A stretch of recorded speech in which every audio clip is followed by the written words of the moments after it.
हर रोज एक नई कहानी देखने के लिए चैनल को सब्सक्राइब करें और बेल आइकन दबाना ना भूलें। विवेक की माँ सरिता शुरू से ही गूंगी होती है, लेकिन सरिता इशारों से अपने बच्चों को अपनी बात समझा देती थी।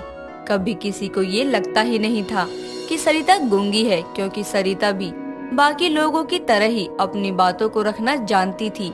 एक दिन सरिता अपनी बेटी प्रीति को इशारे करते हुए अपने होने वाले बहू के बारे में बोलती है और अपनी माँ के इशारे के बाद प्रीति जवाब में बोलती है, हाँ माँ, बिल्कुल आपकी बहू जब आ जाएगी तो वही आपकी सेवा पानी करेगी, क्योंकि आपकी बहू आ जाएगी तो आपकी बेटी भी अपने ससुराल में शादी करके जाएगी ही ना।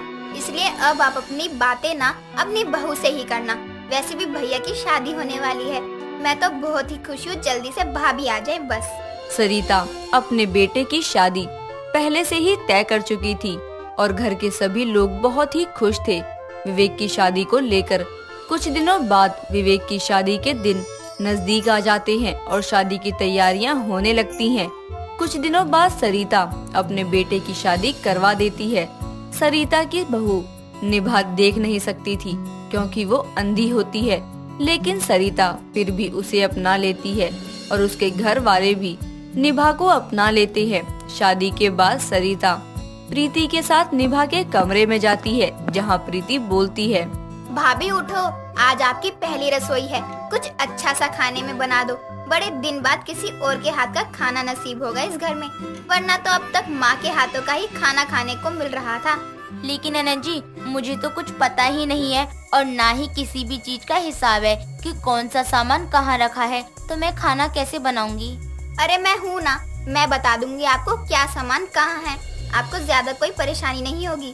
हाँ, लेकिन मुझे खाना बनाना ही नहीं आता है। तो वो क्या है ना कि मैं अंधी हूँ। माँ ने मुझे कभी रसोई की तरफ जाने ही नहीं दिया, कहीं कुछ हो न जाए इसी डर से, इसीलिए मुझे कुछ आता भी नहीं है। सरिता इशारों में प्रीति को ही खाना बनाने को बोलती है, जिस पर प्रीति जवाब देती है, क्या माँ, रसोई पहली भाभी की है, लेकिन आप मुझसे खाना बनवा रही हो। आपको पता है ना, आज तक मैंने कभी कुछ नहीं बनाया है, तो मुझे भी तो कुछ नहीं आता है खाना बनाना। इसमें परेशान होने वाली क्या बात है? आपको भी खाना बनाना नहीं आता है और मुझे भी नहीं आता है।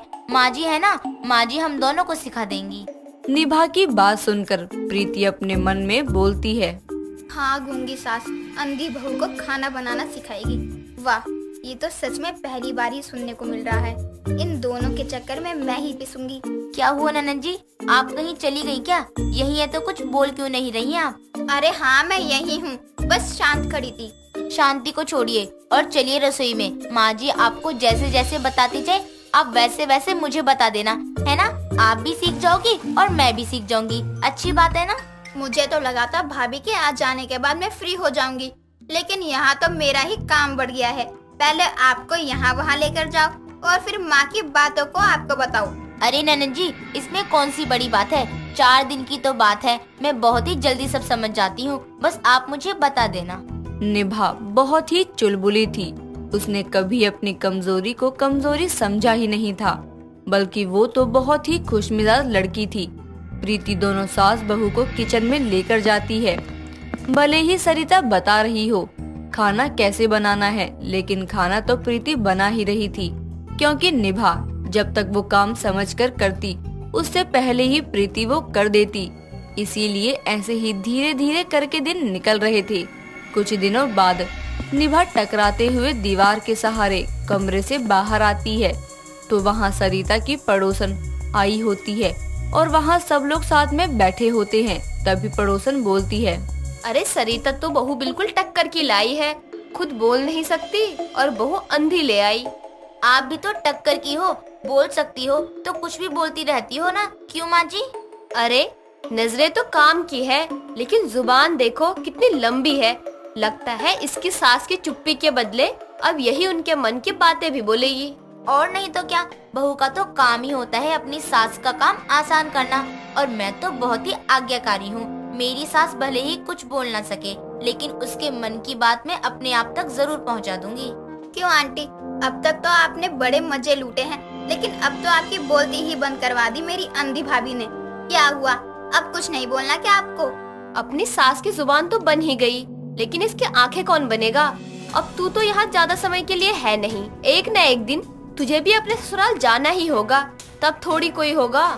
वही तो, जब ननद जी चली जाएंगी तब ये गूंगी सास और अंधी बहू की जोड़ी देखना आप। आपकी तभी बोलती ही बंद की है, तब आपकी आंखों के आगे तारे भी आ जाएंगे।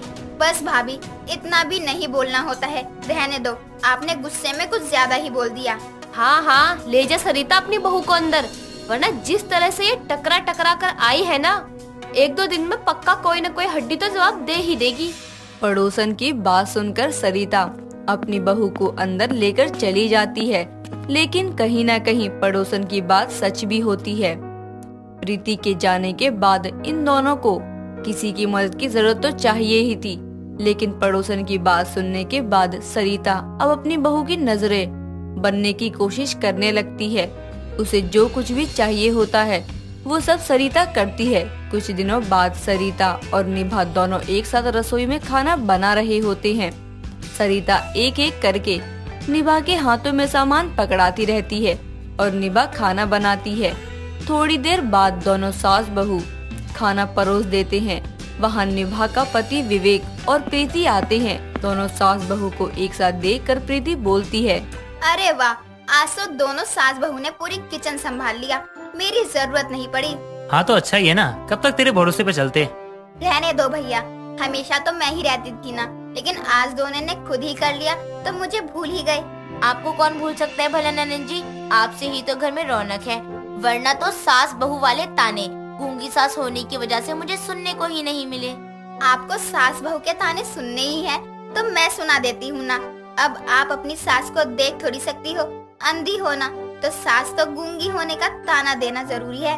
मैं तो बस ऐसे ही बोल रही थी, आप तो सच मान बैठी। भाभी, माँ तो आपका इतना साथ देती हैं, लेकिन आज तक जो बात हम माँ को नहीं बोलते वो बात आप माँ को बोल रही हो, तो माँ को बुरी लग सकती है ना। लेकिन मैंने गलत ही क्या बोला है, अब मेरी सास गूंगी तो है ना, अगर मेरी सास भी बोल सकती तो अब तक ना जाने कितने ताने दे चुकी होती मुझे। ऐसे तो आप भी देख नहीं सकती, तो पूरा घर नाप लेती ना। अरे बस भी करो तुम दोनों, बिना बात के कभी भी शुरू हो जाते हो। और माँ, आप ना इन दोनों की बातों को दिल पर मत लेना। और हाँ, खाना बन ही गया है तो खा भी लेते हैं ना। निभा अपने बड़बोले स्वभाव की वजह से कहीं भी बिना कुछ सोचे समझे कुछ भी बोल देती थी। कुछ दिनों बाद प्रीति को देखने के लिए लड़के वाले आते हैं, जहाँ लड़के की माँ नीलम और लड़का प्रतीक होता है। निभा और बाकी सब उनका स्वागत करते हैं, जिसके बाद लड़के की माँ नीलम अंधी बहू और गूंगी सास को देखकर बोलती है, इस घर में तो एक अंधी है और दूसरी गूंगी है, अब ये भी बता दो कि आपकी बेटी में क्या कमी है।